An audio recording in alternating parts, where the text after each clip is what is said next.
This is episode 20 with Ben Turshen. Hi, my name is Leon Gabrielian, and this is the Thriving Life Club, the podcast for those who want to thrive in every area of life. Thanks for joining me today. Welcome to the club. Let's begin.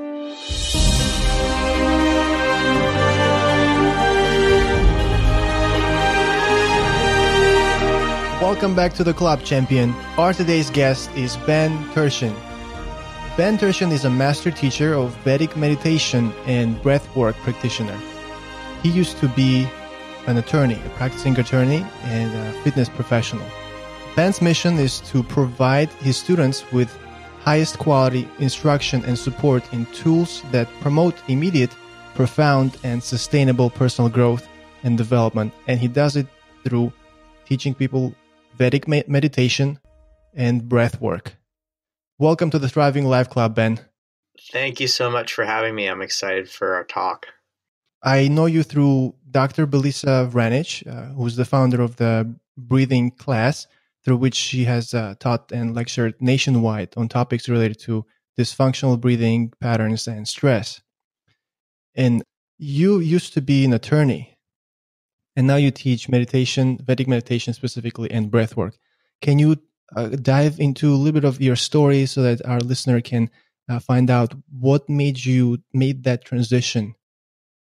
Yes, absolutely. So I would have never become a meditation teacher had I not been an attorney. I really needed to hit rock bottom in terms of anxiety and depression and insomnia to learn how to meditate. And it was transformative, obviously, so much so that I left my legal career to train to become a meditation teacher. But meditation, particularly Vedic meditation, is something that I absolutely could have benefited from in my childhood. Even anxiety and depression weren't new to me when I started in law school or became an attorney. It was something that was really present throughout my childhood and adolescence, and through high school and college and graduate school. And it really got to a critical point in law school. In law school, I started having panic attacks really right from the beginning, right from the first week of school. And it was a red flag. Looking back at it, I should have perhaps taken that a little bit more seriously, because that was really the start of what was a very significant amplification in terms of my anxiety through law school, and then studying for the bar exam, of course. And then when I started practicing law, which was 10 years ago, I started practicing in 2008. I was a corporate lawyer. I worked with pooled investment products like mutual funds, exchange trade funds, unit investment trusts. The listeners out there don't need to know all that much about those things, except for the fact that 2008 was not a particularly good year to get involved in any of that. So, I would go to work every day, and there were these rounds of layoffs at my law firm, and my fear skyrocketed just because I thought I was about to join a pool of very highly qualified, unemployed young attorneys looking for jobs. And that's what brought me into meditation. And I'm grateful for all that stress, because otherwise I wouldn't be where I am now. But it is an interesting story. So you already were anxious, like before even the law school? Yes. I mean, generally, my earliest memories were really being overwhelmed. And it wasn't like my parents were these sadistic individuals. My parents are wonderful, wonderful, wonderful, lovely people who didn't put me in very high demand experiences. What I have to do, I had to go to school. I had some play dates and some birthday parties I got invited to. I visited relatives. We would go out and do things that were fun and interesting on the weekends. But even leaving the house was overwhelming for me. And I had massive separation anxiety. Both my parents worked. So, going to school, I would always go to school with this idea that I would never see my parents again. And it was just a lot of fear and anxiety. And my parents recognized this, of course, and got me the help that I needed. I remember being in psychotherapy as a young child. I don't remember all that much. And in fact, the memories that I have of it are quite enjoyable.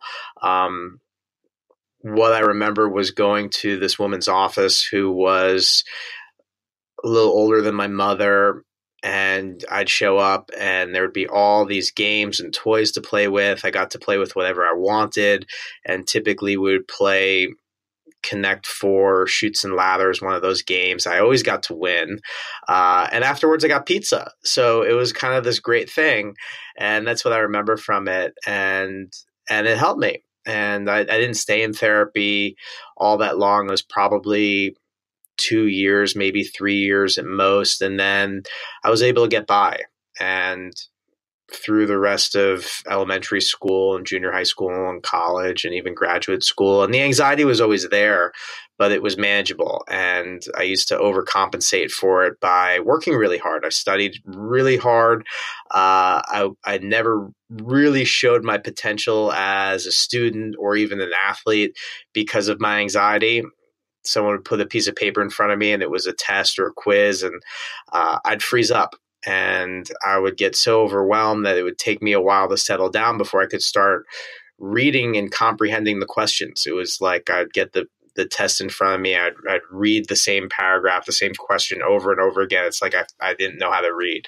And by the time I relaxed enough to actually start answering the questions, I would run out of time on tests. And same thing in athletics. If you looked at my athletic performance in very low pressure situations, you would think I was a fairly decent athlete. If you saw me in practice, or if you saw me in a particular type of game, I always played really well. If my team was winning by a whole lot and the outcome of the game had nothing to do with how well I played great. If the team was losing by a whole lot and it didn't matter how well I played, we were still going to lose, I also played great. But I remember, and these are some of my more painful childhood memories, and it's actually a good thing that these are them. I know some people have much more difficult childhoods than I have. But I remember if in very tight contests that I would literally tell my coaches, don't put me in. I feel sick. I'm injured. And although I wasn't injured, I didn't feel well. I was anxious. So I felt nauseous and terrified, really, of getting out there and freezing up, which was inevitable. And it had happened. And I didn't want to let my teammates down. I didn't want to let my coaches down. And it was a big problem for me. Do you remember how old you were when you went through therapy? I was probably, I want to say I started going at 6 years old, probably 6, 7, maybe even when I was 8. And so I was relatively young, but I was old enough to remember it and remember, what was going on. And of course the therapy was happening too. The therapist would ask me questions like, what do you like about school? What don't you like about school? When you do this, how does it make you feel? When you do that, how does it make you feel? How are you getting along with your sister and that sort of thing? So I do remember it. I don't remember the specific ages, but I want to say it was around 6, 7, 8 years old. And, my anxiety really at that age had a big impact. I didn't read to my grade level till I was probably in 5th grade. I always had extra help with that, and that really had a big impact on my self-esteem. All my classmates were reading and I couldn't do it, and I felt like something was wrong with me, and it was really that anxiety that kept me from being able to do it. And so, anxiety had been a problem for me for a long, long time, but I was able to get by and do relatively well despite that anxiety.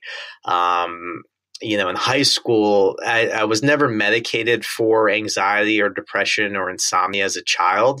And, that might be a good thing or a bad thing. Looking back, I have no idea. But But I started self-medicating for anxiety really in high school with some recreational drug use and alcohol, and then same thing in college.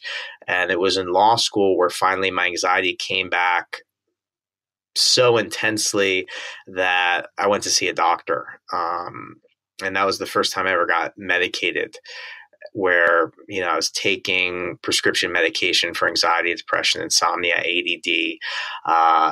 And it was helpful, but it also made me feel pretty terrible too. All the side effects from those medications would actually exacerbate symptoms. So I'd be taking one medication to deal with the side effects of another medication.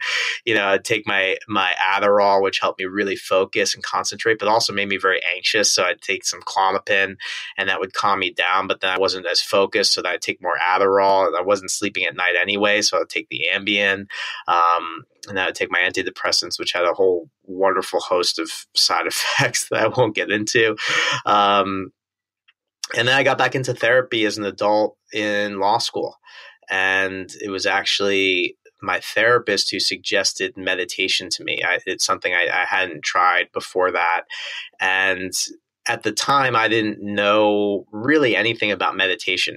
The first thought or image that came into my mind was the Dalai Lama. I thought meditation was something that Buddhist monks would practice, and I didn't relate to it all that well.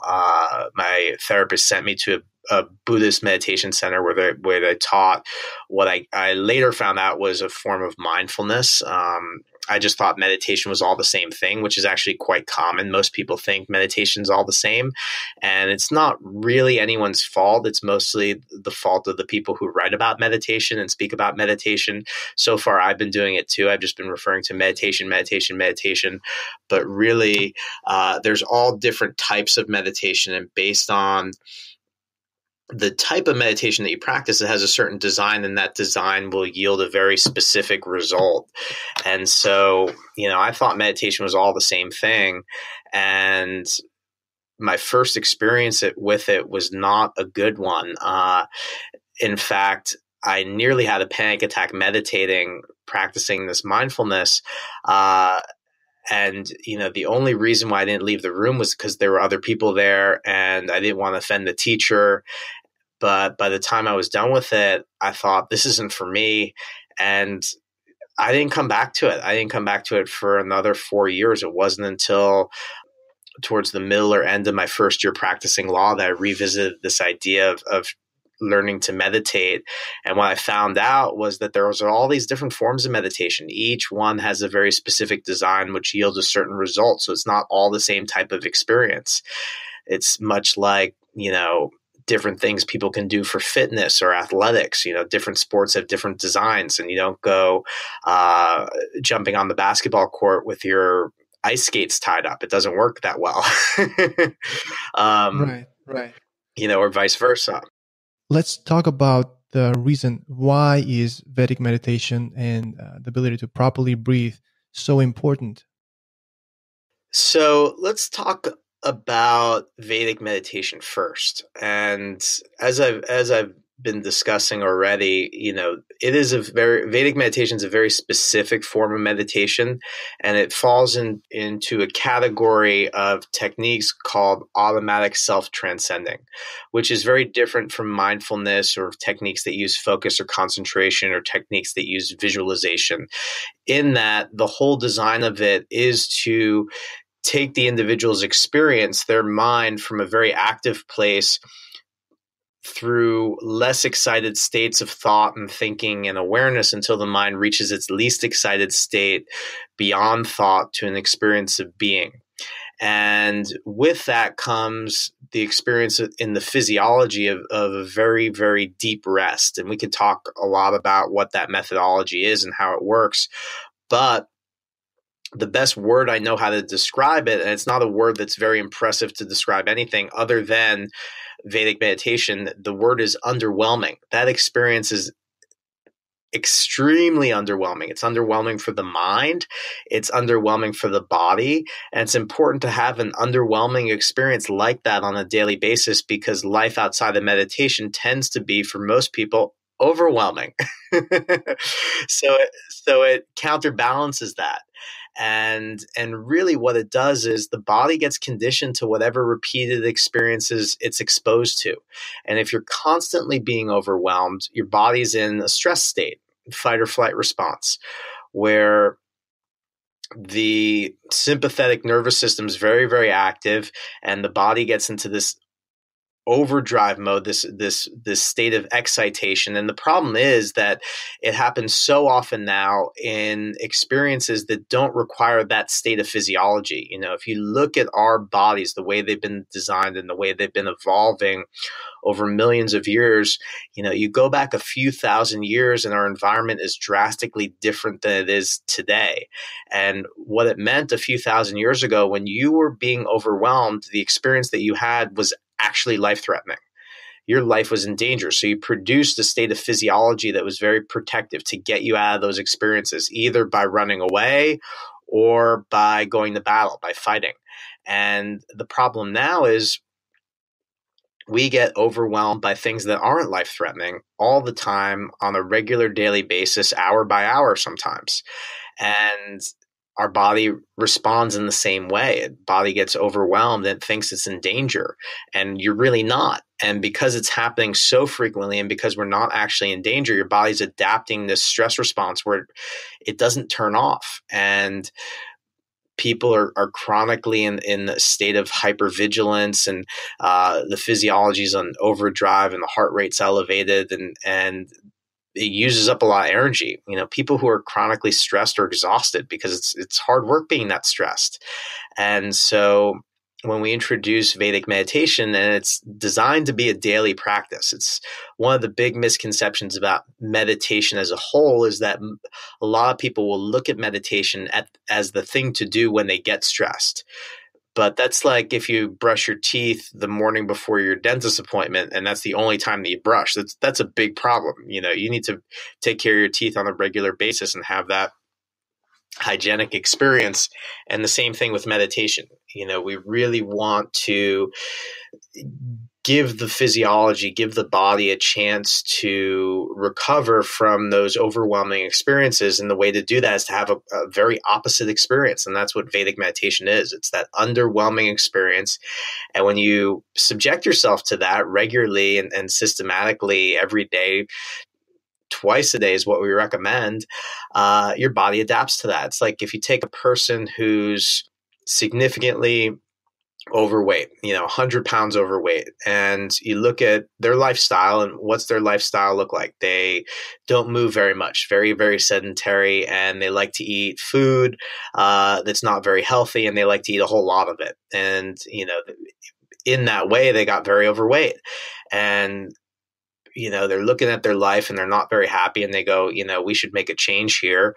Let's get some help. And they hire a trainer, and they hire a nutritionist, and they get on a program of eating very healthy food and eating the right amount of that very healthy food, and daily movement, daily exercise. And they keep that up, that daily experience of moving their body and eating properly. And what happens after a month is they drop a significant amount of weight. When you're 100 pounds overweight, the first 20, 30 pounds comes off very, very quickly. And then a month later, they're still losing weight. They don't lose as much. They probably lose 10, maybe 15 pounds. A month later, another 10, 15 pounds. And, they've lost half of their excess body weight in 3 months. And what happened? You keep going maybe a year later and they lose all of it. And they look like an entirely different person because they've been subjecting their body to an entirely opposite experience. And in the same way, when we practice Vedic meditation on a regular basis, what happens is your physiology it changes. You can't have that overwhelmed stress physiology when you're constantly, regularly underwhelming yourself. So that's really one of the main benefits and one of the important reasons that most people should meditate. What is Vedic meditation by definition? We call it Vedic meditation because it comes from the Vedas, and the Vedas were this ancient body of knowledge that's thousands of years old, comes from ancient India. And Vedic meditation was a specific type of meditation designed for a classification of individuals that's referred to as householders. What's a householder? That's not a word that's used very often. A householder is anyone who's not monastic by nature. And what does that mean? If you're monastic, you don't live in a place like where I live in New York City. You wouldn't even live, in the outer boroughs like Brooklyn or Queens. You wouldn't even want to live in Westchester or Long Island or Connecticut or New Jersey. The closest you'd live to here would be up in the Catskill Mountains somewhere, away from it all. And you'd have a little hut or a cave where you'd live, and you wouldn't have a job. You wouldn't have a family. You don't like doing things for fun. You want to be far removed from all of that activity. And what does that mean? That means that you're a monk. You don't have to try to be a monk. It's your nature to have that sort of lifestyle. And if that's not your nature, which it's not most people's nature, then you're a householder. And you live a more worldly life that involves relationships and jobs and commitments and different types and levels of demand. And so this particular form of meditation was designed for a householder as opposed to a monk. And that's really important because most people find that Vedic meditation is the most user-friendly form of meditation. It's because it's designed for us as opposed to more monastic practices. If you look at the Zen practices that use a lot of focus and concentration, or if you look at some of the derivatives of traditional Buddhist practices, the most common derivative of those traditional practices is mindfulness. Most people will find those frustrating compared to Vedic meditation because of their design. When someone sits down and attempts to pay attention to their breath or their body sensations or the thoughts that they're having, the mind starts to wander because you have a lot of stuff going on. You got to figure out what time you got to pick up the kids, and you have emails to answer and appointments to keep and that sort of thing. But if you're a monk, none of that exists to you. You don't have children. You don't have email. You don't have appointments to keep. So you can sit in the mountaintop temple and count your breath for hours. You'd never lose count because none of that is going on for you. But as a householder, you have a lot going on. And so we really need to look at what the nature of our mind is. And the way our mind works is when given a choice, the mind's always going to choose that more fascinating, satisfying experience. And so with Vedic meditation, we really exploit that nature. And we do that through the experience of a particular sound. And the sound is called a mantra. That word mantra comes from Sanskrit, which is the ancient Indian language of the Vedas. And in Sanskrit, mantra is actually two words combined. Manas means mind, and tra means vehicle or conveyance or instrument. So it's a mind vehicle. It's meant to take the mind in a particular direction.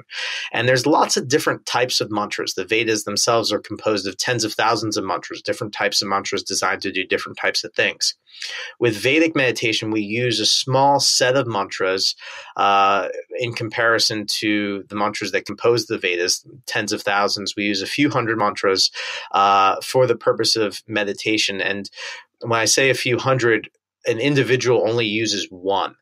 You receive a particular sound that's designed for you based on your stage of life and your physiology. You fall into a mantra category where you would receive a particular sound. And that sound is designed to take the individual's awareness, their thinking, and de-excite the mind through quieter states of thought and thinking and awareness. And it's really three features of the mantra that allow this to occur. The first is that the mantra has no meaning. There's no intended or associated meaning by that sound. And I've been describing it as a sound. People will often refer to their mantra as their word. I got my word that I use to meditate with, my mantra. And if they describe it like that, that's fine. But really, it's onomatopoeic. What does that mean? It means sounds like boom, bang, snap, crackle, pop, words like that really approximate sounds. And so if you call your mantra a sound, it's because if you were to say that word, it will approximate a particular sound. And by the way, when we practice Vedic meditation, we don't chant the mantras, we don't sing them, we don't speak them out loud. The mantra is experienced silently in the mind as a thought. So whenever someone practices this, they sit very, very comfortably with their back supported, so you don't have to assume any uncomfortable postures or positions. You don't have to hold your hands in any certain way. You want to sit very, very comfortably with your back supported, and the eyes are closed, and the sound is experienced as a thought, but it's experienced in a very particular way, and that requires some training. But just to back up a moment, the fact that it has no meaning associated with it, this first feature of the mantra, is critically important, because if it had any meaning whatsoever, if it meant peace, love, happiness, compassion, gratitude, strawberry ice cream, whatever, you would think about what it meant. And you would think about how that meaning related to you, how it related to the rest of the world, and that would keep the mind very, very active. So it doesn't have a meaning. Instead, because it's a sound, it carries a certain vibratory quality, and that vibration has a resonance there, and it's that resonance which draws the mind's awareness to the mantra. And it goes back to how the mind's set up. When the mind's given the choice, it's going to choose that more fascinating, satisfying experience. It's as if we were in the same room together and I was playing some music for you and we agreed the music wasn't very good. But down the hallway from the adjacent room, somewhere close by, someone was playing some really wonderful music. What would happen? Without focusing, without concentrating, without any effort whatsoever, our awareness would be drawn to that music that we prefer down the hall. If that's an intended experience, we say we're attracted to that music. If it's an unintended experience, we say we're distracted by it. Attraction, distraction, really the same word, traction, pulling. The mind's being pulled by the greater satisfaction, the greater happiness of that other thing. And so that's the second feature of the mantra. The mantra is designed to be a very charming sound to the mind. The mind is drawn to it naturally, spontaneously, without forcing the mind on it. And then when we experience the mantra correctly, which requires us to be effortless, the mantra on its own, without you making it go this way, as it repeats silently in the mind, it starts refining, which means that it starts getting quieter and fainter and softer and more subtle. And the unique design of it is, as it gets quieter and fainter and softer and more subtle, the charming, fascinating, satisfying quality of it, which drew the mind to it in the first place, actually amplifies. I always found that incredibly interesting myself, because I thought, if the mantra was very loud in the mind, wouldn't it be more distracting? But actually, the more quiet that it gets, the more fascinating and charming that it becomes to the mind. So the mind's drawn closer to it, until that mantra gets so quiet and faint that it slips away. And the mind is left in an experience where there's no mantra and there's no thought replacing the mantra. And in the vocabulary and the jargon of meditation, we call that experience transcendence. The mind is transcended thought. It's moved beyond thought to this underlying state of being. Now, in a brand new meditator, that experience doesn't last very long. The first thought that you're having during meditation is, I'm here. It's happening. But once you start thinking, I'm here, it's happening, it's not happening anymore. You can't have a thought of it while it's occurring. You can have a sense of it, which is a little bit different. But you can't have a specific thought of I'm here. Once you start thinking I'm here, you're not there anymore. And so what do? You revisit that experience over and over again, however many times during meditation. And really the process of the mind settling into that state and coming out and settling into that state and coming out is the outcome. It's not that the outcome is being in that state. It is the process of revisiting however many times. And it's an important experience to have for a number of reasons. The first reason is that, our minds are constantly bombarded by thought on a daily basis. Neuroscience tells us we have anywhere from 60 to 80,000 thoughts. What are thoughts? Thoughts are ideas. Thoughts are memories. Thoughts are also everything that exists to you. The world only exists to you as a thought. What it looks like, what it smells like, what it tastes like, what it feels like, what it sounds like.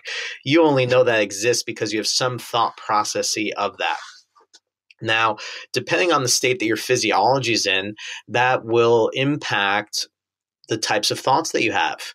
If you're constantly being overwhelmed, you don't have very high quality thoughts. Your body thinks it's in danger. You think the world is going to end. So, you can have 100,000 very unpleasant negative thoughts.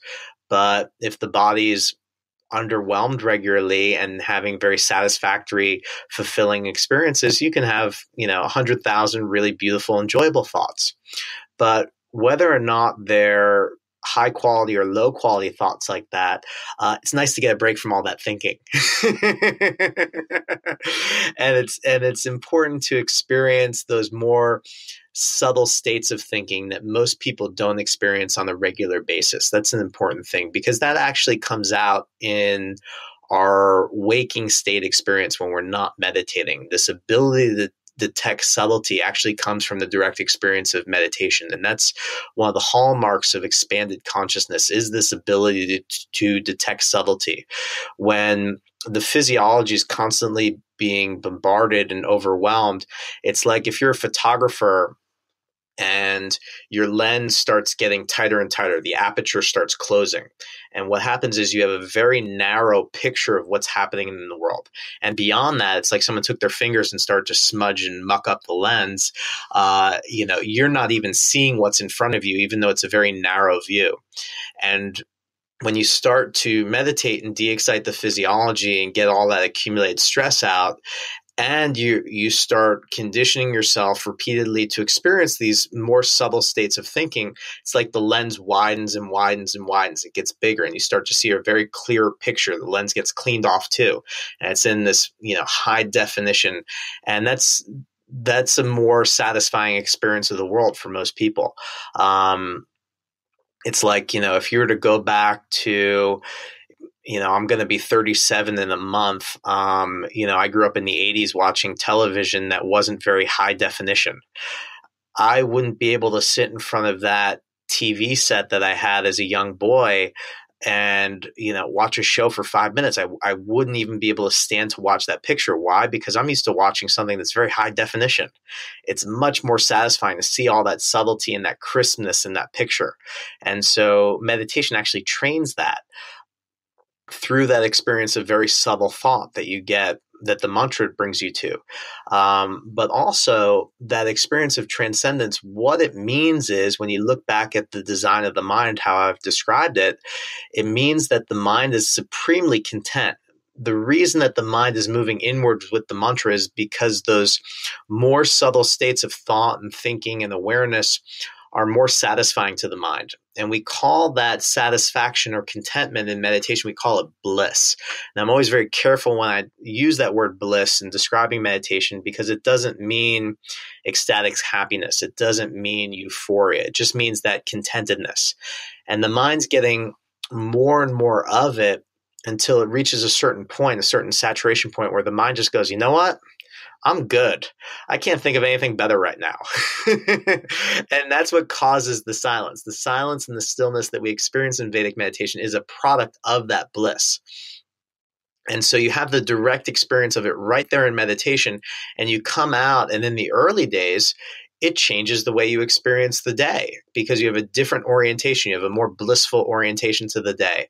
The best way I can explain the importance of this is through analogy. It's like if you were to drive out to the beach on a really, really hot day, and you get out of the car, and although you're wearing your sunscreen there, you forgot to bring an umbrella. So you put your blanket down and you're exposed to the sun. You're laying out there on the beach, and 5-10 minutes into laying out there, you start to overheat. And you think to yourself, all right, let me go cool off. So you go jump in the ocean, and you get in the ocean, and the ocean's pretty cold. So within a few seconds, you forget how hot you were laying out there on the beach, because now you're really cool and refreshed. In fact, you might start to get a little too cold. And you think, all right, let me get back on the blanket. And you get out of the water and you get back over to the blanket. And this is the important part. You're in the same place that you were before. You're back on the blanket. You were on the blanket before you got in the water. But now you feel absolutely different because you were in the water. You have a different orientation now of being on that blanket versus when you came out of the car. And that's what Vedic meditation does. It really changes our experience of the day because of that direct experience, and we start to feel more of that fulfillment. It's a self-referral happiness. And really it's, people who do this walk around happy for no reason. Most people need some external variable to be correct to be happy. And, what does that mean? There's always some themes with this. There needs to be a certain amount of money in the bank account, or they need to be in relationship, and, that relationship needs to be just right, where, the person that they're with sacrifices all their preferences for your preferences. Or, job or career, you need to have that job or that promotion, or even recognition. We're doing all this wonderful stuff and someone just needs to recognize us for doing it. Or knowledge. Once we accumulate a certain amount of knowledge, then we'll be happy. And it's a really false summit mentality, because once you gain that thing that you've been desiring so much, you start desiring something else that's not good enough for you, and you move on to the next thing.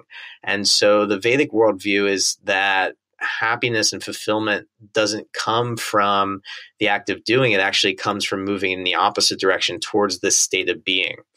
And when you have that experience on a regular basis, you're no longer pursuing happiness. You're just happily pursuing. You still go to your job, you still go to the gym, you still go buy groceries, but now you're bringing your fulfillment with you on a little excursion. You're just bringing the bliss with you to different places, and that has an impact on the world. So, that's an important thing. We come out of meditation, it changes the way we experience the world, but also changes the way the world experiences us, and that's a very necessary thing.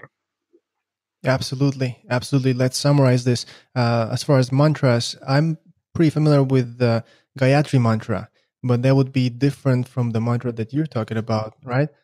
Yeah, I love the Gayatri mantra. We could sing it together if you'd like. But that has meaning and intention behind it.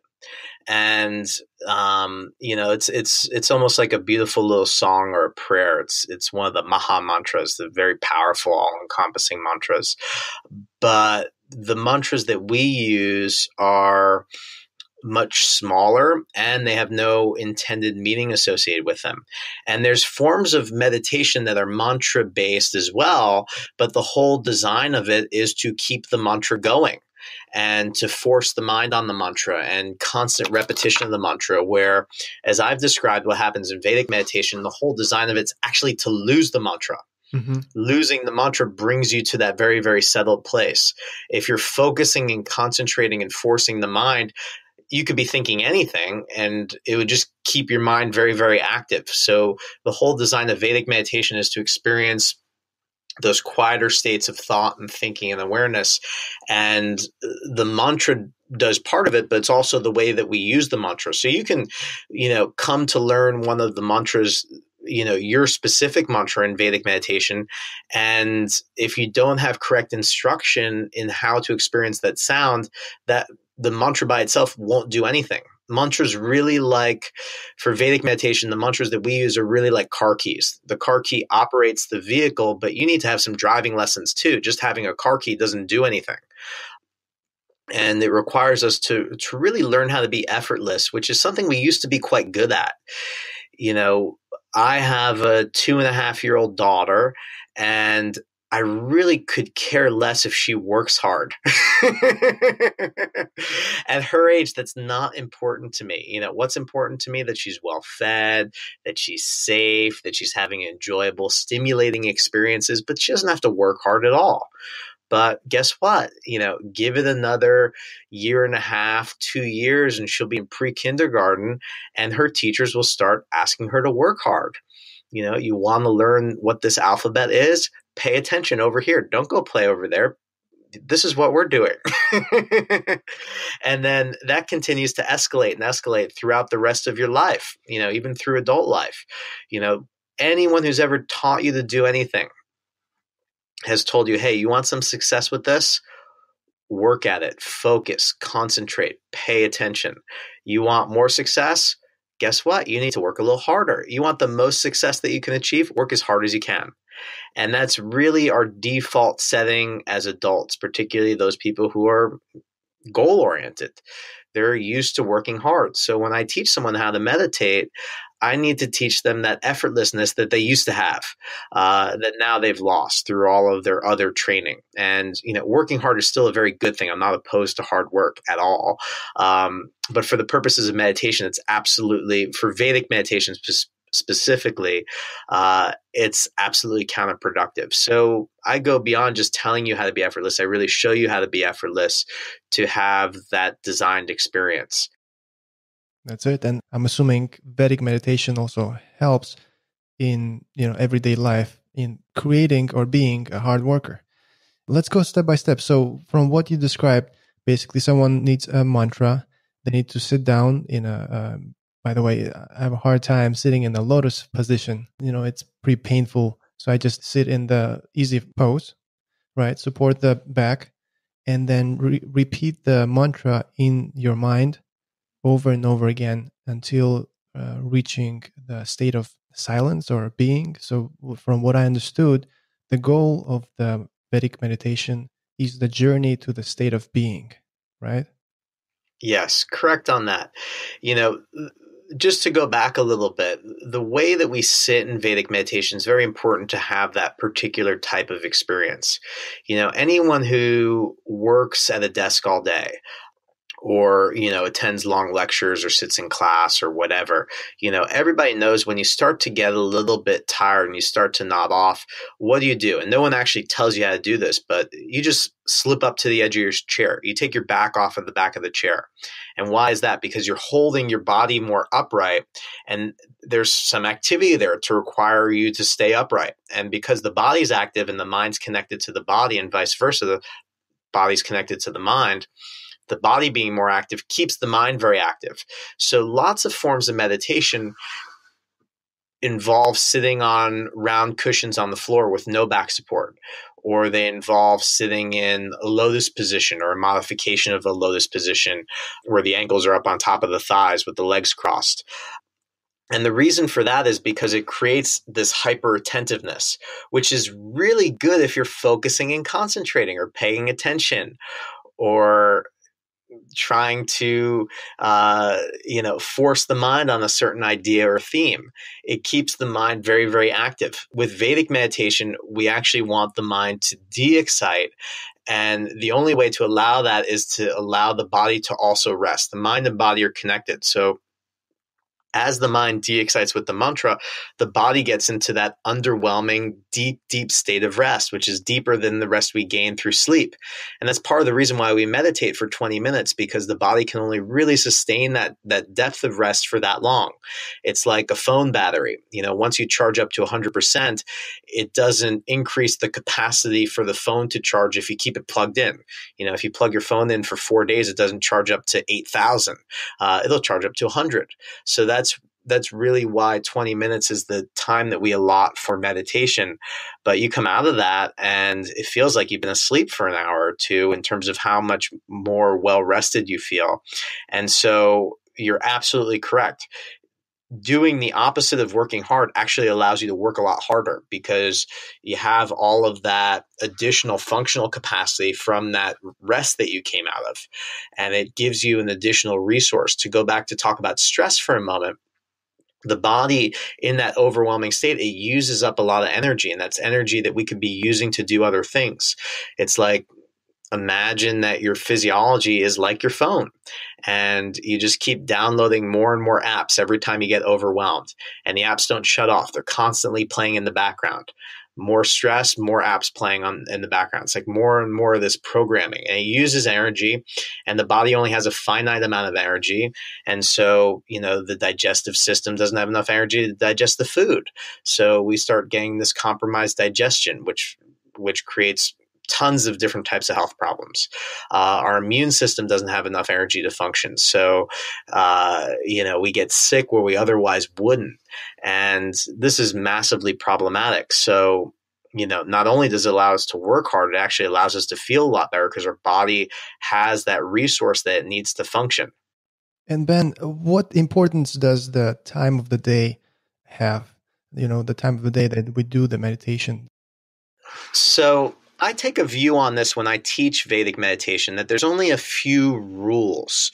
What are the rules? That you do this with your eyes closed, sitting down, and you practice it correctly, correct effortless technique where you're not forcing the mantra, or you wouldn't be walking to work doing your mantra in your mind or saying it out loud or anything like that. You're doing it correctly, sitting down with the eyes closed.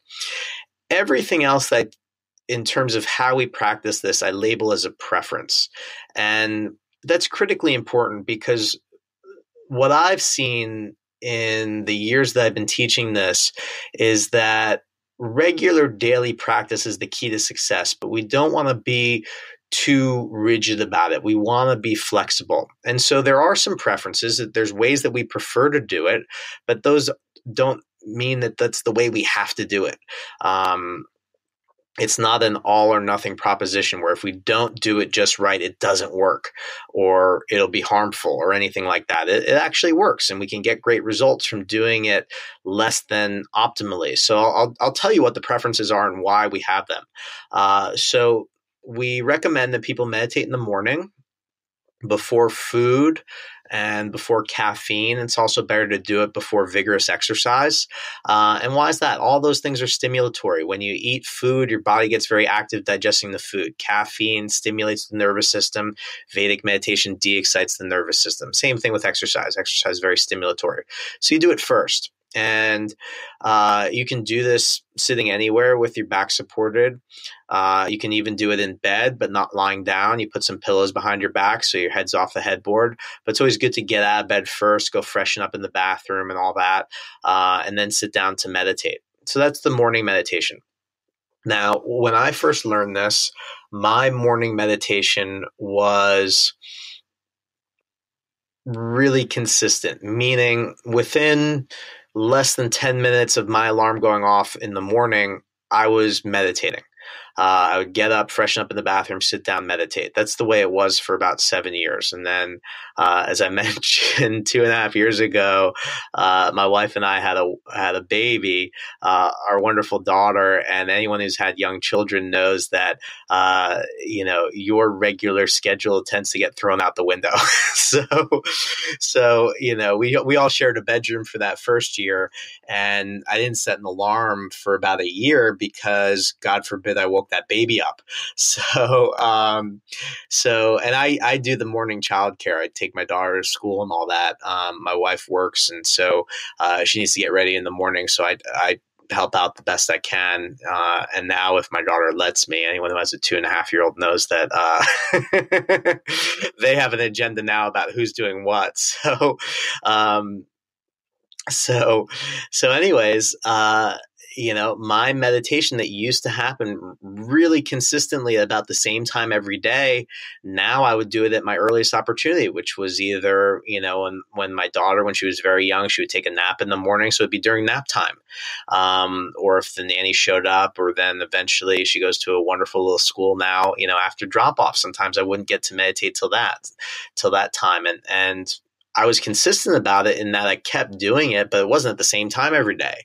I had to be much more flexible. And sometimes I'd be up at 5 o'clock in the morning and I'd wake up, I'd be hungry, I'd eat something, and I'd meditate afterwards. Would it have been better, more preferable to meditate first? Yeah, but we can't be too rigid about this, because when we start labeling these preferences as rules or requirements, they start to become constraints.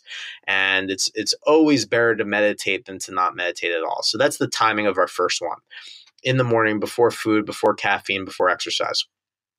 Second meditation, we prefer that students do it sometime after lunchtime, before dinner time. How far after lunch? When lunch feels like it's been digested. Now, if you exercise, that means a good way to gauge this is if you feel like you could work out. If you feel like you could work out, you're digested enough to meditate.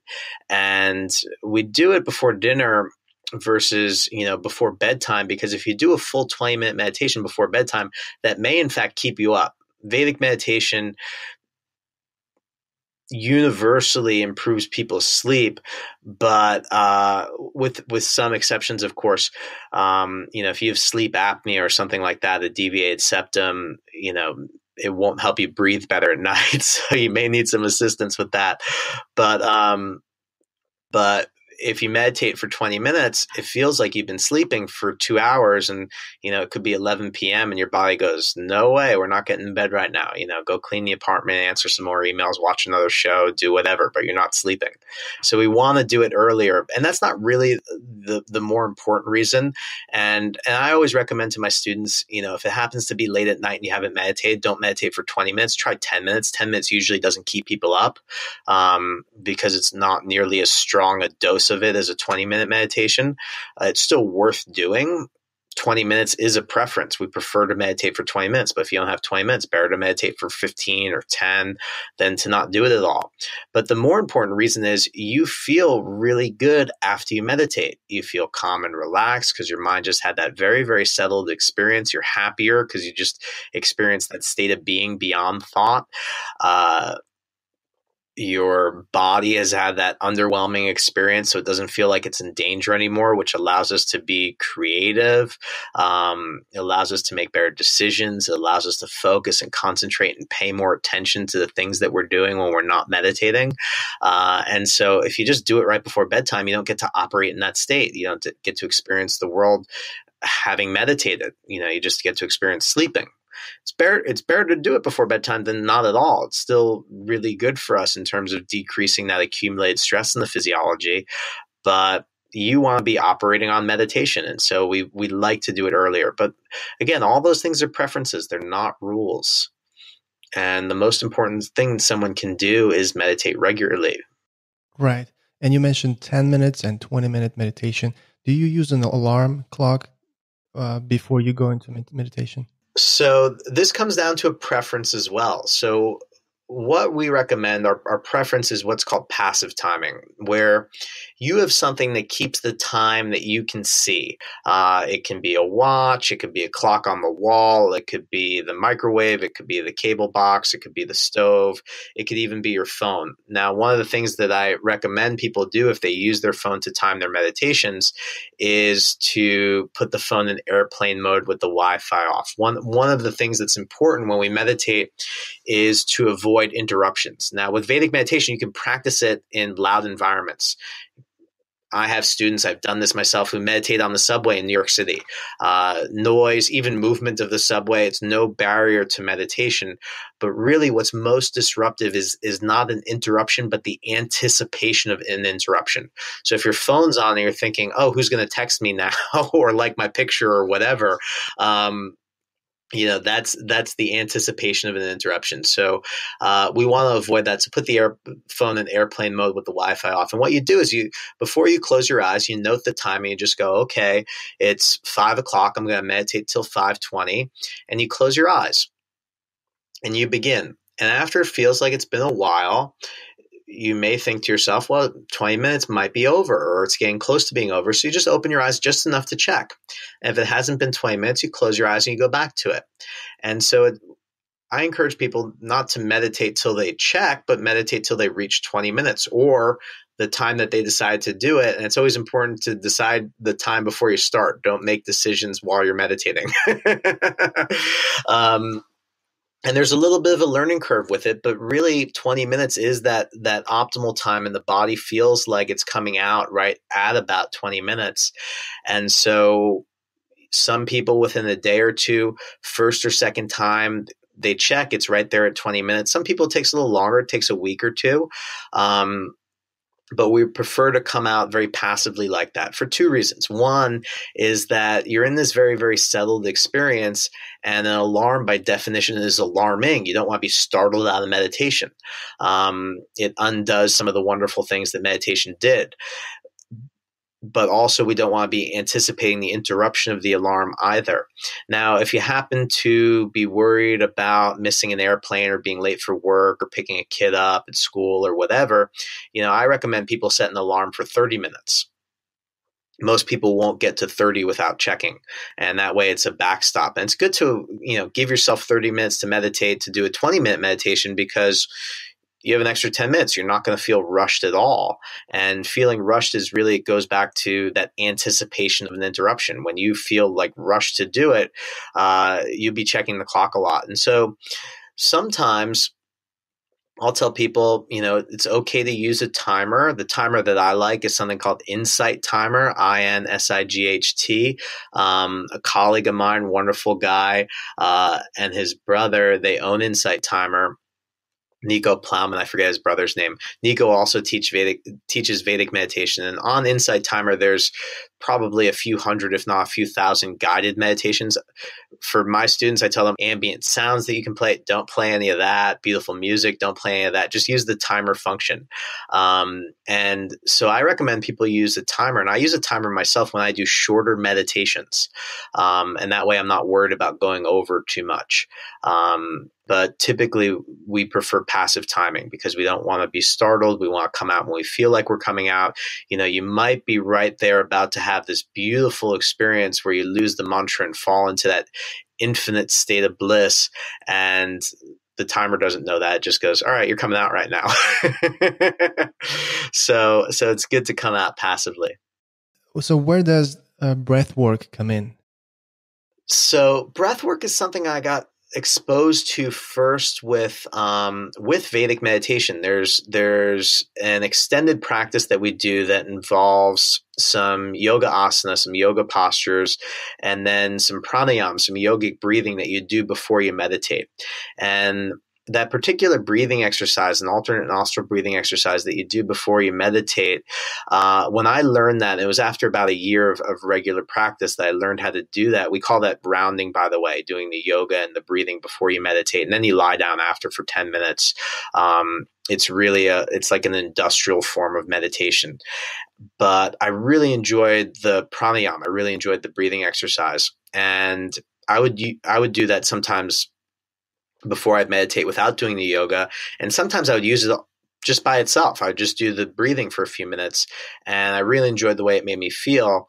And then over the years, I'd been exposed to a couple of different forms of breathwork, different types of experiences. And Vedic meditation absolutely transformed my life. It cured my insomnia within a few days. My anxiety was drastically reduced right when I started to learn this. I was much happier. But then when I had these breathwork experiences, it was as if I got like a big boost in terms of my progression. There was a definitive uptick. And more recently, I got very interested in it because of another health condition that I have that I've actually alluded to a little bit already in our discussion. So last year, I got diagnosed with sleep apnea. My wife has been complaining about my snoring since I met her, but she said, your snoring is getting a lot worse. You should get checked out. And I went to this doctor who looked inside my nose and then looked in the back of my throat. And she said, you have an obstructed airway, you have a deviated septum, and the structures in the back of your throat. So my tonsils aren't enlarged, but they're very close together. And the base of my tongue is whatever. So she said, I want you to have this sleep study and we'll see if you're breathing properly at night or breathing enough at night. And I wasn't. I have moderate sleep apnea. And so she said, you can have surgery to correct these things, or you can use CPAP, a device that forces pressurized air into your airways to keep your airways open at night. And I'm a little adverse to surgery to begin with. And I thought, well, let me just try this machine and see how it goes. But what I came to realize was, if I'm not getting enough air at night and my airway's obstructed, I'm probably not getting enough air during the day. And so I really set out to learn how to breathe. And I went to a couple of different workshops and read a few books. And I started training with Dr. Bliss, who is how we know each other. And part of what Dr. Bliss does is to correct dysfunctions in breathing mechanics. And I found this to be remarkable. I felt different. It was certainly an uptick in the way I felt. And it was very significant last year. So for sport and exercise, I do something called Brazilian Jiu-Jitsu, which is this grappling sport, very much like wrestling or judo. Everybody assumes that Jiu-Jitsu uses punching and kicking, but Brazilian Jiu-Jitsu is a grappling sport. And anyway, I'd separated my shoulder fairly significantly practicing Jiu-Jitsu last year. And I couldn't train. I tried to train. I did it worse. And so I took 8 weeks off, which is a long time for me. And in that 8 weeks, I was doing these breathing exercises that Dr. Bliss prescribes. And it was amazing because I wasn't working out. I wasn't, cross training or doing anything to stay in shape. I was actually, getting out of shape, but I was learning how to breathe. And when I got back to jujitsu, I wasn't getting tired. It was incredible. It was like my endurance improved tenfold, and I was out of shape. I didn't have that physical endurance. I was just breathing correctly. And I thought to myself, wow, there is something to this. And I did a few different trainings with a couple other teachers. And what I also noticed was, and again, I was having these very remarkable experiences, but I noticed that the students who were doing these workshops with me, when they would report about the benefit that they got, there was a tremendous amount of overlap in terms of the benefit that they received that I received through Vedic meditation, that my students have received through Vedic meditation, but in a very, very different way. And I just thought to myself, there is absolutely something to this. And I started training. I trained under Dr. Bliss. I trained under a few other practitioners. And I recently started putting on breathwork sessions. And I think breathwork's important for everybody. It's really important to learn how to breathe correctly, the way that your anatomy is designed to breathe. But I think that's particularly important for people who practice Vedic meditation, because if you're doing something that's highly beneficial, and then the rest of the day, the other 23 hours and 20 minutes, when you're not meditating, you're breathing incorrectly, you can actually make yourself stressed from breathing the wrong way. So I think that's really important for people who practice Vedic meditation or other forms of meditation. And I also found that it can accelerate and complement the other benefits that we get through Vedic meditation. So I think the two things go together very, very well. I would assume that the average person realizes the benefits of breathing, that, breathing is important as eating, but I think it's even more important than eating. Yeah, it's easy to prove. Go for a few minutes without breathing. See how you feel.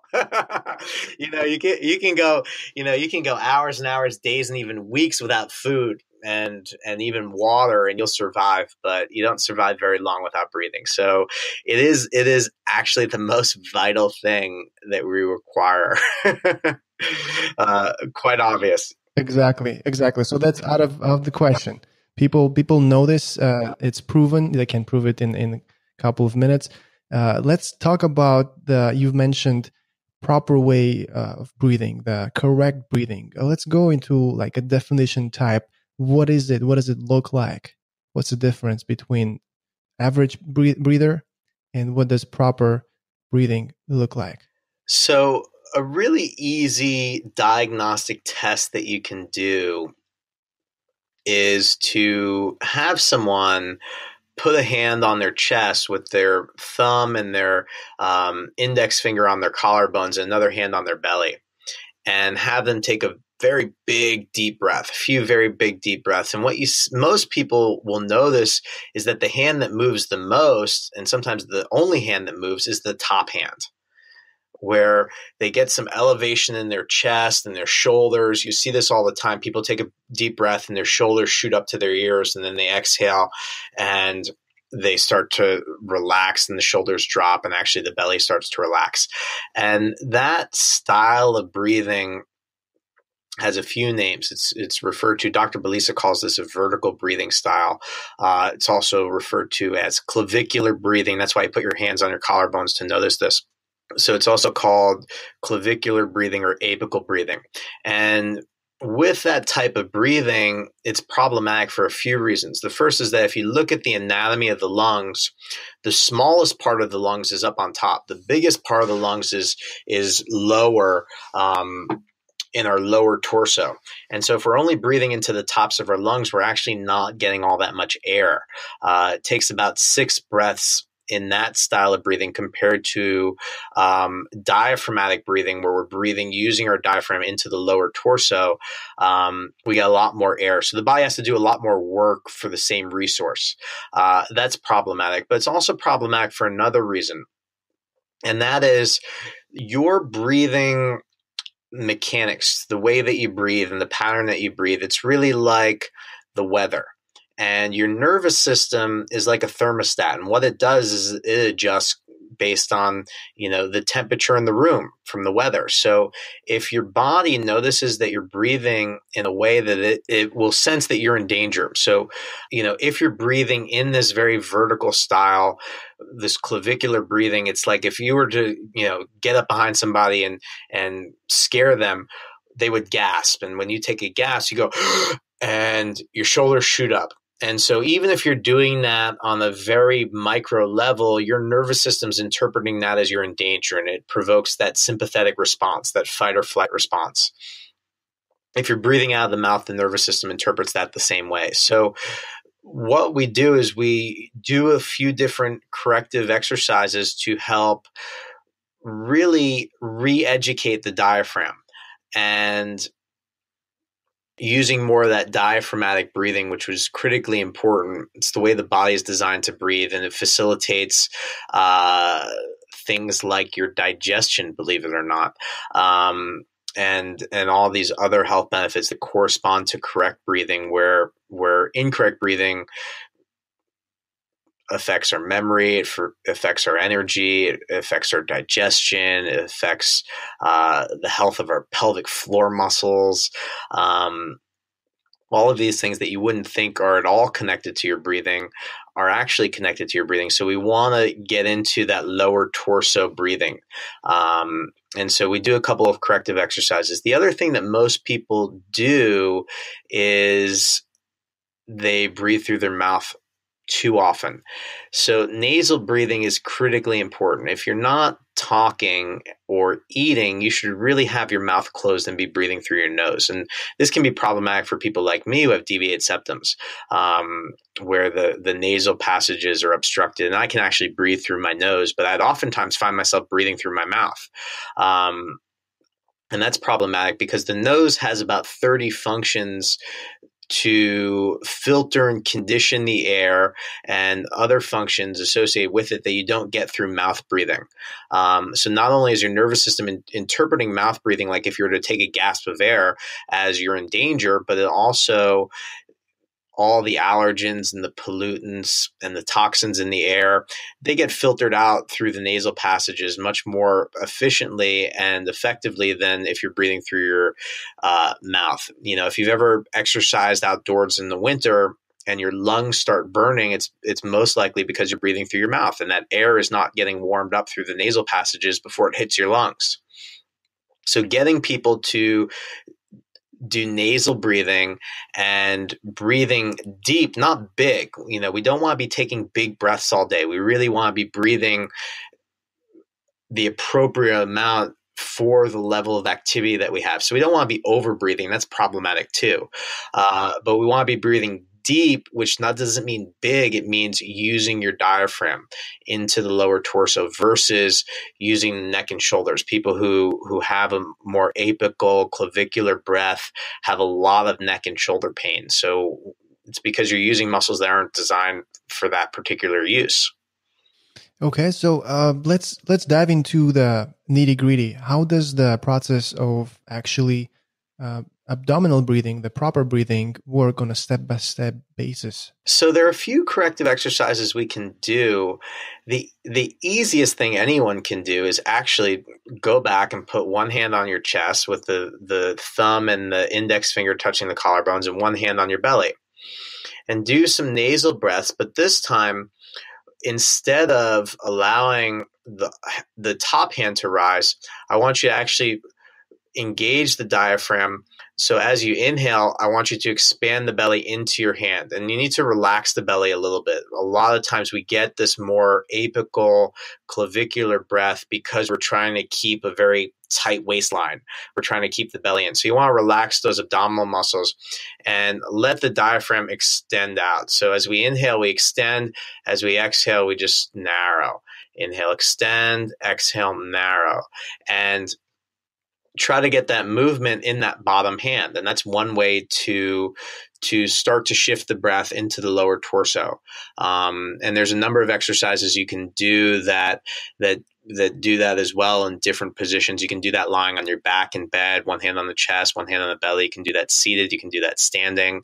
All those different positions. The diaphragm is working either with or against gravity. So, if you're lying on your back, diaphragm has to work a little harder. That helps re-educate the diaphragm a little bit more. You can even put a weight on your belly and move the weight with the diaphragm, and that way the diaphragm starts to re-educate, because the body's designed to breathe this way, and it wants to breathe this way. And part of the reason why it doesn't is stress. Stress is a major factor that causes dysfunctional breathing patterns.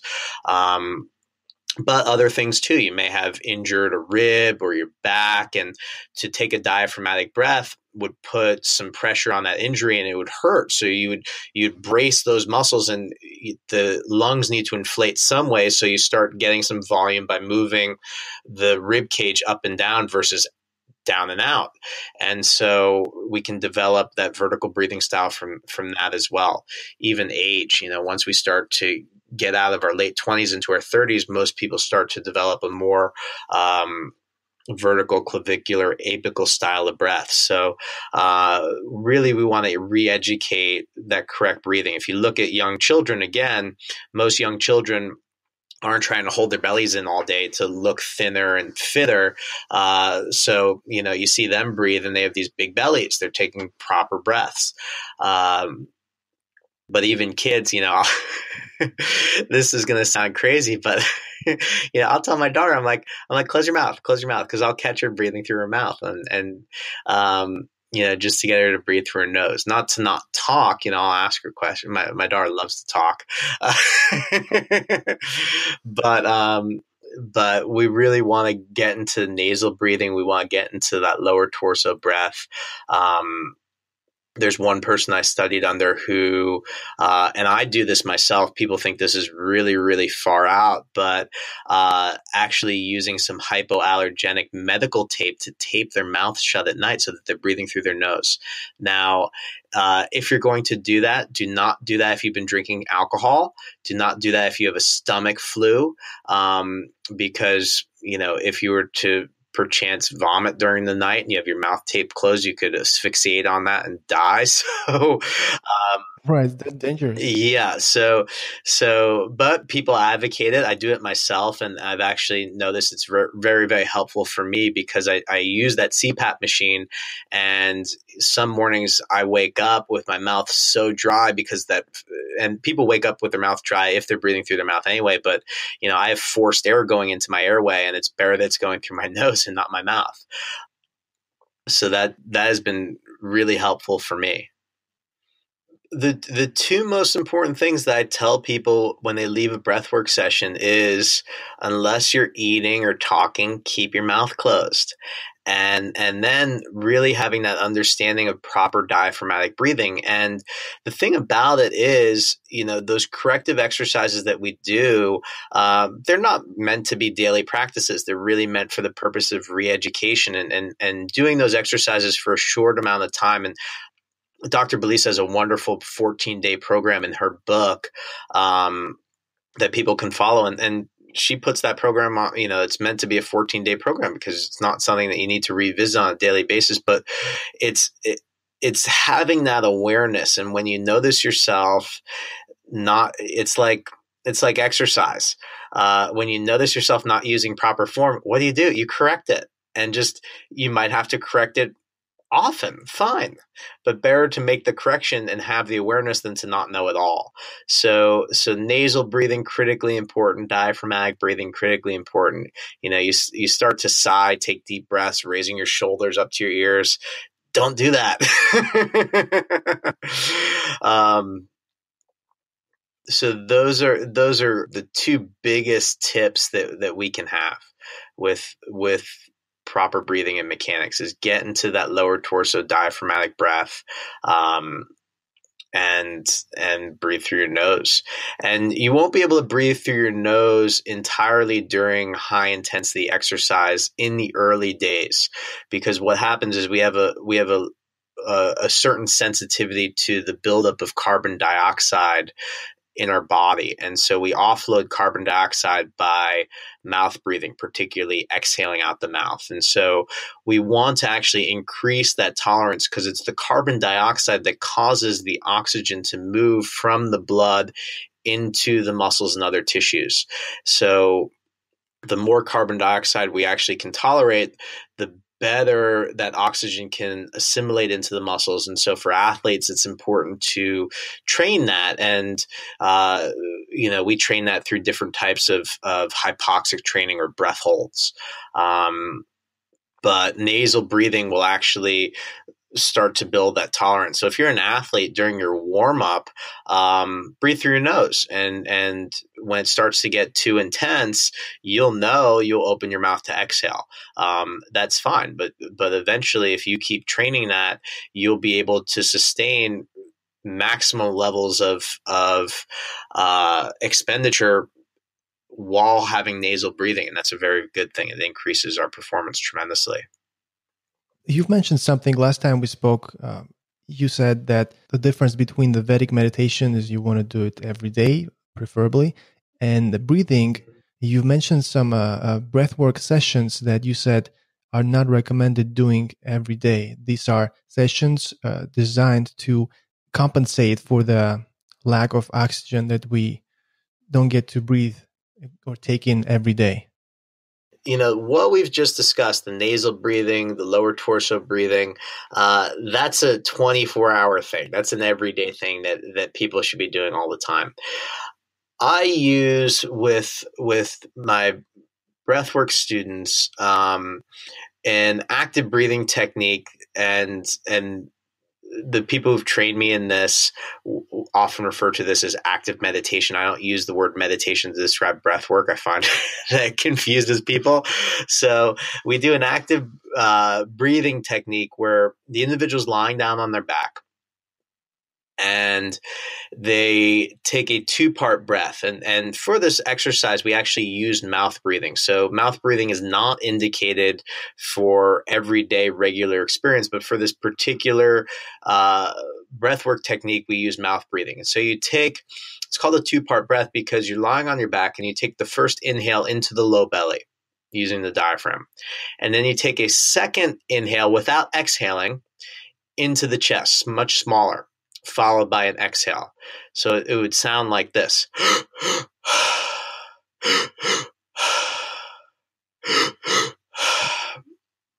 And you're lying on your back, and you do this active breathing for most of my sessions. We do it for about 30, 35 minutes, followed by a 10-minute rest period. And that active breathing moves a lot of energy in the body, and it helps to unstress the body in a much more intense way than happens with Vedic meditation. So the way I compare the two things is Vedic meditation, and this isn't just to correct something that you said. When we do this active breathing, it's not to get more oxygen, to compensate for lack of oxygen that we're having throughout the day. It's to actually facilitate some emotional release and some unstressing in the physiology. And both things that unstressing happens in Vedic meditation, and also happens in this active breathing technique. But with Vedic meditation, it's very, very subtle. Most of the time, in fact, we don't notice it at all because it's so subtle. And with the breath work, it is intense. So the way I compare the two things, breath work is like brushing and flossing your teeth every day. It's that regular daily hygienic experience that you're going to leave it and feel that much better all the time. This active breathing is more like going to see your dental hygienist for your twice yearly cleaning, where they really get in there. It's much more intense. And afterwards, you feel a bigger difference. It's like when we brush and floss our teeth, it feels good, and there's a certain and there's an absolute improvement. Everybody wakes up, mouth doesn't taste very good. You go and you brush your floss your teeth, you freshen up, it's that much fresher and cleaner. Great.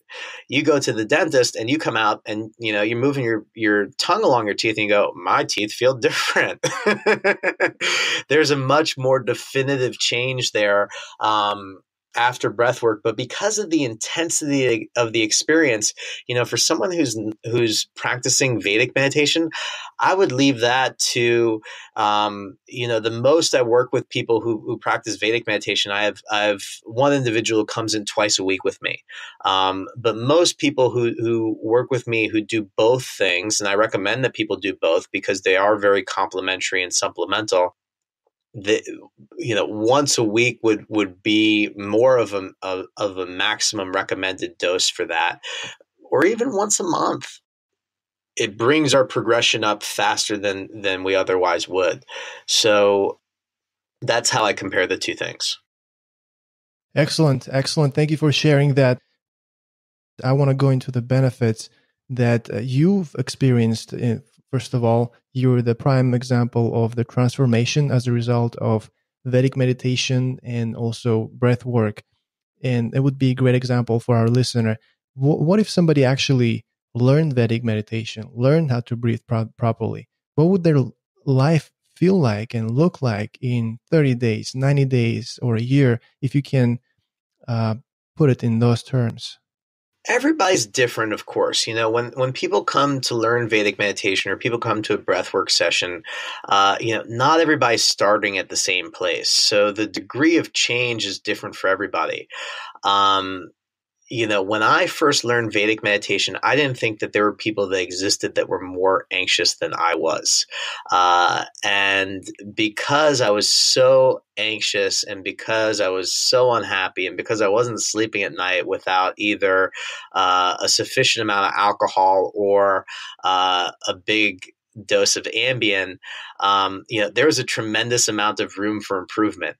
I've I've come to learn that compared to some people that I've taught to meditate, I actually wasn't that anxious. I've taught people who were much more anxious than I was.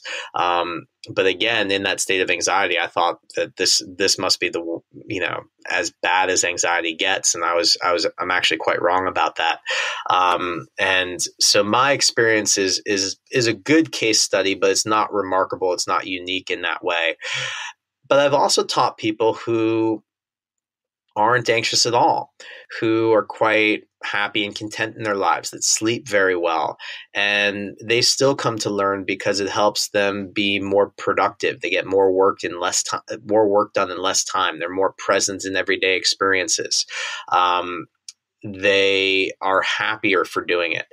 And, if someone's already sleeping really well, then there's not that much room for improvement if they're already in terms of that particular aspect, but they might find themselves becoming much more creative having meditated. So everybody's different in terms of the benefit, but we're all moving really in the same direction based on that common experience that we're having in meditation. You don't practice Vedic meditation any differently based on your goals or objectives. It's the same technique, the same practice of that technique for everybody. But for me, I mentioned earlier in our discussion, I was sleeping without Ambien or alcohol in 3 days, and it takes 4 days to learn Vedic meditation. So before I was even done with my initial training to practice this on my own, I was sleeping without taking anything, and that was absolutely remarkable for me.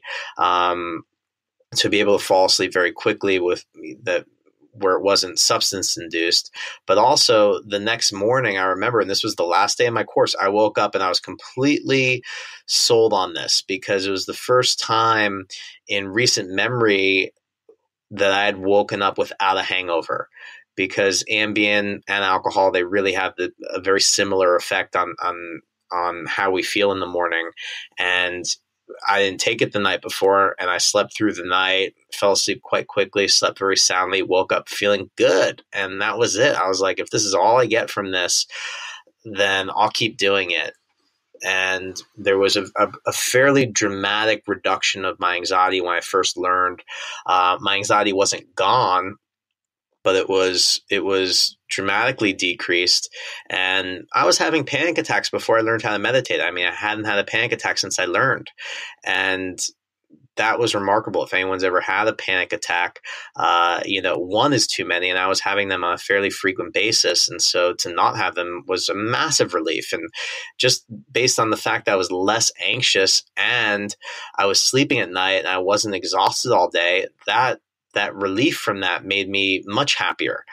But as time went on, those benefits continued to compound, and I found myself much more productive at work, which was really good because as an attorney, I had really long work hours. And so if I could get more work done in less time, I could have time to go work out or have dinner with somebody. I wasn't getting out of the office at 10, 11 o'clock at night, which was great. And sometimes I'd still be in the office because although I was getting more work done in less time, they were giving me more work to do, which was really good for my bosses, but it wasn't good for me. But anyways, what I found, which was critically important, was really two things: the impact that this had on my relationships. And when I mean relationships, I mean any interaction I had with another human being, whether it be the personal, intimate relationship that I was in at the time, my relationships with family members, my relationship with coworkers, even people that I didn't know. I mean, all of that changed and changed based on how I felt. Think about someone in your life that you love unconditionally, but that person is really anxious. Even though you love them unconditionally, you don't like to spend a lot of time with them because within a few minutes, even if they're not telling you how stressed they are, you feel it. It's palpable, and you start getting a little stressed too. So when I was feeling that much better and happier, people were enjoyed their time with me that much more, and that was remarkable for me. And for them, really more for them than it was for me. But overall, I think the benefit that this has and the way we relate to each other is critically important for the individual, but also for the collective, the collective consciousness. I live in a place called New York City, and if any of the listeners ever been here, it's a pretty full-on place. I mean, I've never been to Tokyo, but there's other places in the world that I actually find quite much more intense, like Delhi in India.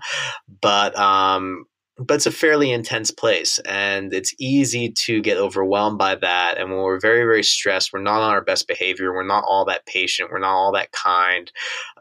We don't feel all that grateful. But when you're not stressed and you're that much happier, you interact with people very differently, and it has an impact on those people, and it has an impact on everybody. So, I think meditation is important for the individuals that practice it, but also for the individuals that get to experience those people who practice it. They're the very fortunate, third-party beneficiaries of meditation. So that's what I saw in my life. But also, to go back to what I was discussing a little bit earlier with the expansion of consciousness, and I'll use the word awareness synonymously with consciousness. What happens when we're stressed? It's like the photographer with that lens that just gets very, very constrained. You don't see what's happening in life because you have a very limited view of it, and that view is obscured. And when you meditate and you get all that stress out of the physiology, and breathwork does that too, you get this much clearer picture of what's going on. And when you know what's going on and you can actually see it, you start to expect it, and your expectations start matching up with what's really happening. And the degree to which you can see what's happening and expect it is the degree to which you don't suffer. Lots of suffering comes because we expect things to work out one way and they don't. Something else happens. So to have that clarity there was really important for me, because I have friends that I went to law school with who, like me, were very unhappy doing what they were doing. And those people never left. They're still practicing law right now, and they bump around from one big law firm to another big law firm. Maybe they go in-house, do that, try a different type of law, go to a smaller law firm. And the reason that they do that is because they feel like that's what they should be doing. They went to school. That's what their training's in. They practice law. That's what their experience is in. but they don't have any clarity that that's not for them. And I gained that clarity that it wasn't for me through meditation. And I got some help with it. I worked with someone who helped design a career for me, and my career consultant, a wonderful man, dear friend of mine now, and also a meditation student. His name's Bruce Herman. Whenever I refer to Bruce, I say that I blame Bruce for most of the happiness that I experienced in life, because really he helped me move beyond not only the idea that law wasn't the right thing for me, but he helped me design what fulfilling work would look like.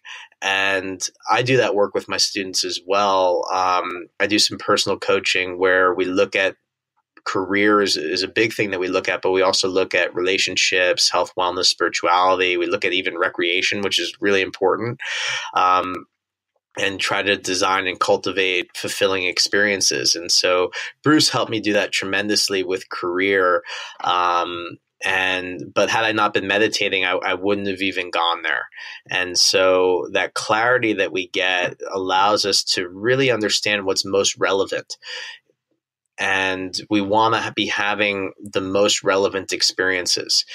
People are getting upset at things that really shouldn't upset them. And we only have limited time. And so you want to be having the most relevant experiences and being established in that place where you're feeling happy and fulfilled as your default, as your baseline. And meditation and breathwork help me get there. Absolutely. I couldn't agree with you more. Ben, what are the most common roadblocks that you observe that might get in the way while learning and practicing Vedic meditation and proper breath work? And how would you suggest those roadblocks can be easily overcome? I think instruction has a lot to do with it. When you learn something through video courses, and now you can really learn anything over the internet. And I think video courses are a valuable thing. I think for a lot of people, sometimes teachers aren't accessible, and the internet's changing that too. Now you can, get on a video conference with a teacher and see them and all of that. But I think comprehensive instruction is really important.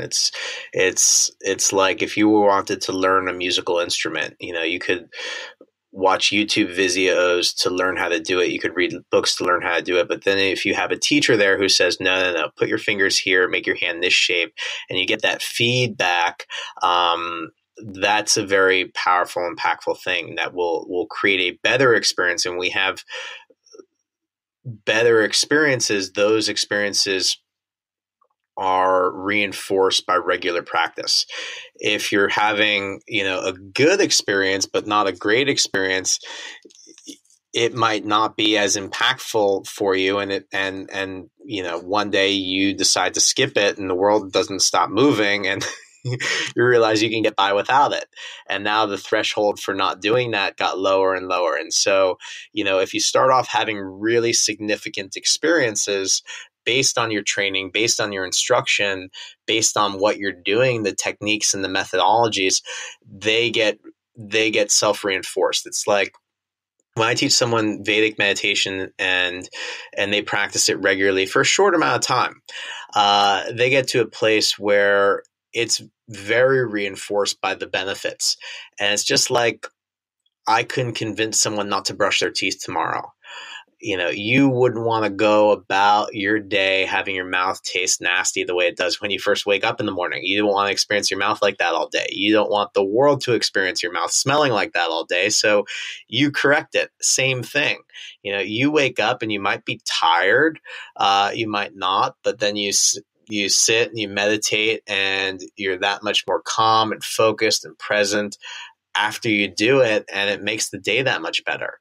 There's always something else we could be doing, but really I think there's nothing better that we can do. And what that means to me is, I can't look back on the last decade and tell you, you know what, I would have had a better day if I didn't meditate. But I can always say the opposite. I can always say that I had a better day because I meditated that day. I had all my experiences more calm and relaxed, less tired, more present. I was more creative. I was much more adaptable. It was easy for me to solve the problems. I wasn't running away from things or trying to get into fights about them. That's a better experience for me. And I want to have those types of experiences. So I meditate. It supports all of that for me. Fair enough. You kind of nicely blended some of the roadblocks there and right away gave some solutions on how to overcome those roadblocks. Anything else that comes up that your beginner students like face and it stops them from even learning, or misconception that they have even before they come and see you or think about learning meditation? Yeah, I go back to the importance of a teacher. My role is to teach someone how to meditate correctly, but also to support them in having the greatest success that they can have with their daily practice. So follow-up's really important.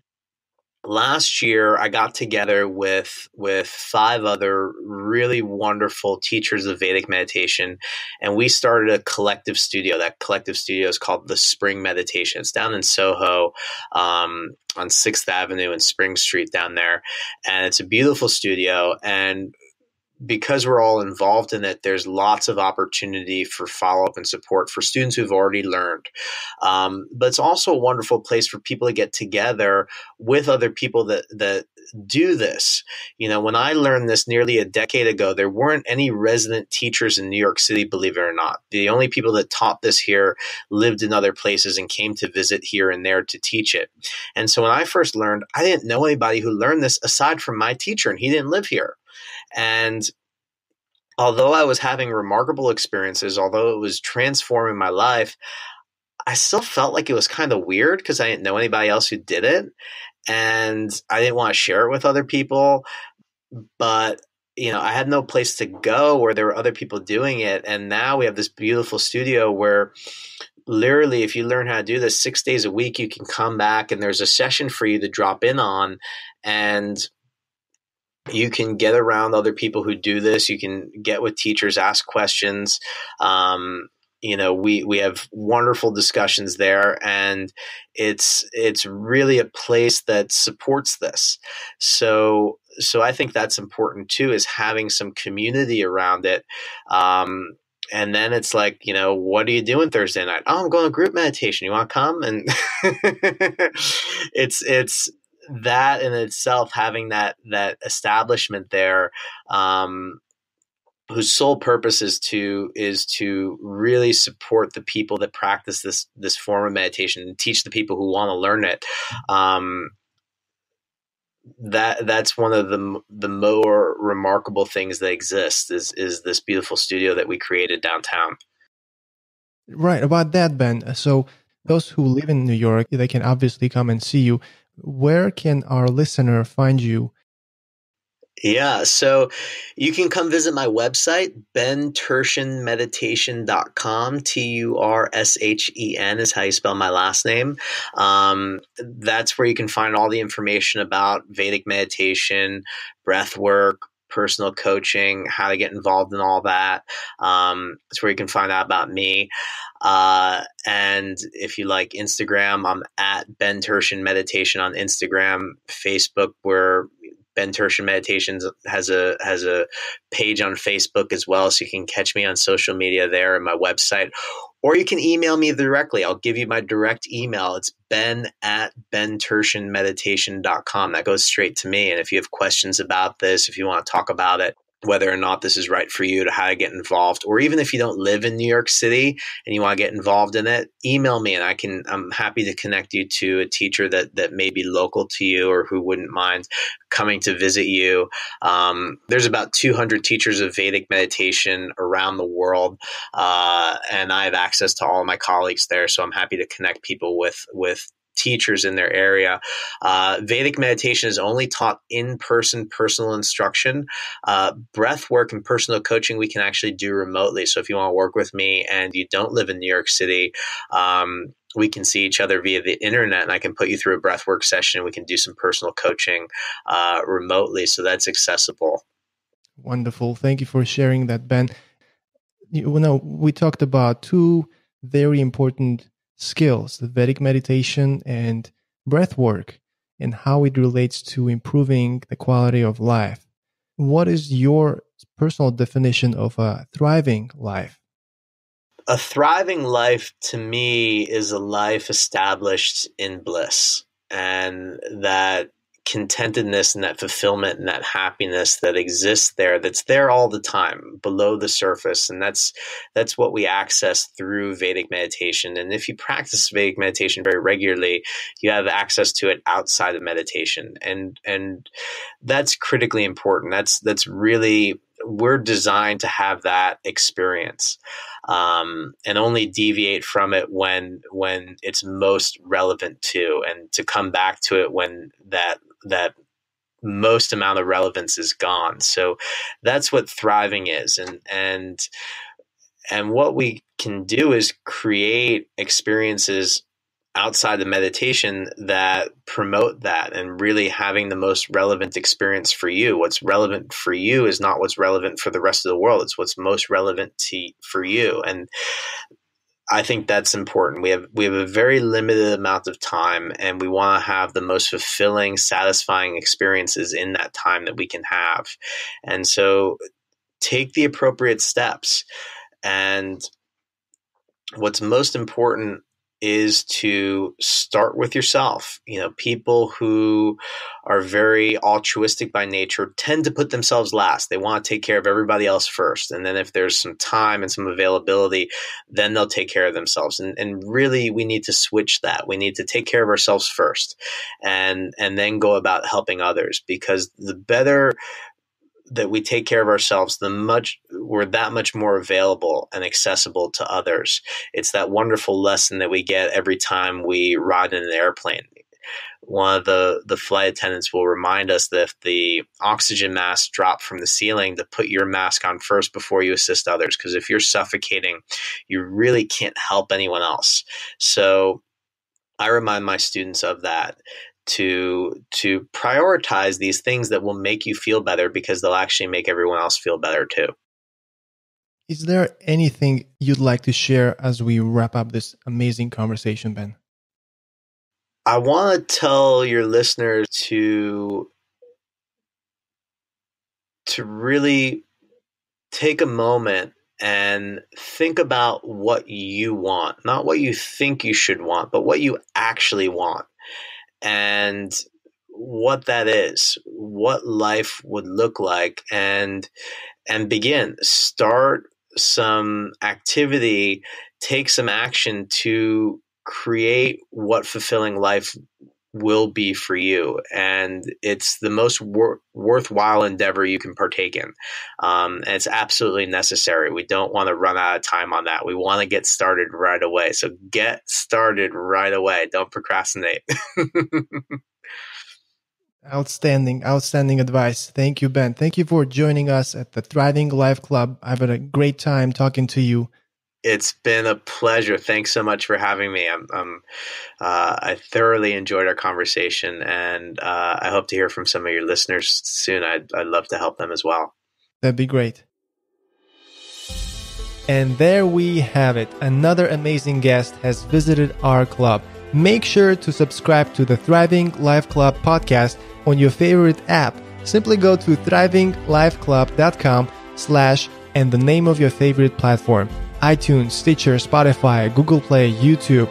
You get the point. You will find the show notes, the episode freebie, and the resources mentioned during the episode by navigating your browser to thrivinglifeclub.com/ and the number of this episode. For example, for the episode 3, you would go to thrivinglifeclub.com/ 3. For the episode 7, you would go to thrivinglifeclub.com/ 7. We want to make this podcast the #1 podcast on iTunes in its category. When you feel inspired, head over to iTunes and give us a quick review to keep the podcast commercial-free and get it discovered by more people like you and families like yours. Rate and review the podcast on iTunes and share it with your friends. Let's inspire more people together. And until the next episode, just remember, start where you are, use what you have, do what you can, live a thriving life.